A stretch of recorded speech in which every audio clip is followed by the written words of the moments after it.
Have you ever stopped to question, how did Islam, a religion often misunderstood and misinterpreted, approach the deep-rooted and pervasive institution of slavery? How did it pave the way towards its eradication? In the era when Prophet Muhammad, peace be upon him, arrived in this world, slavery was a globally accepted practice, with slaves often treated with less dignity than livestock. Islam, contrary to common belief, did not introduce slavery to the world, but rather began the journey to abolish it.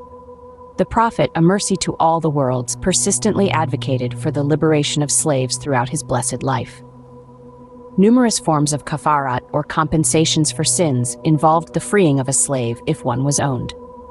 The Prophet himself was gifted a slave, Sayyiduna Zayd, by Sayyida Khadija, whom he later freed and regarded as his own son. Islam also granted slaves, including slave women, rights that were unheard of at the time. The Islamic law, or Sharia, mandated the respectful treatment of slaves, ensuring they were provided with food, drink, clothing, and not overburdened with tasks they were unable to bear. If these rights could not be met, the Sharia law instructed the owner to free the slave or sell them to someone capable of providing these rights. In times of war, captives were often brought back to Muslim territories, including women.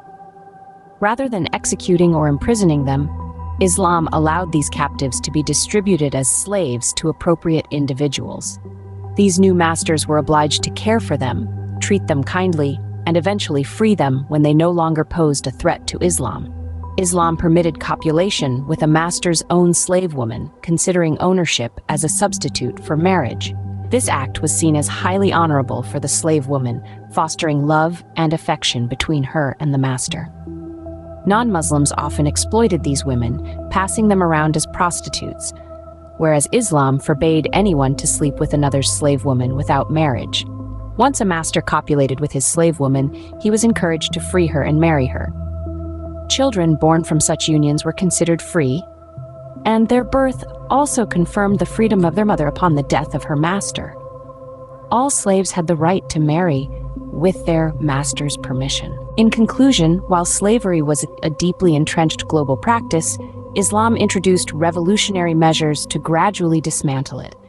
The Prophet Muhammad, peace be upon him, and his followers dedicated themselves to the liberation of slaves and the improvement of their conditions.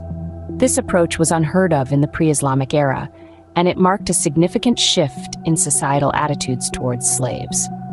The rights granted to slaves, the emphasis on their humane treatment, and the encouragement to free them were all steps taken by Islam towards the eradication of slavery. This journey was not overnight, but rather a gradual process, a testament to the compassionate and revolutionary spirit of Islam.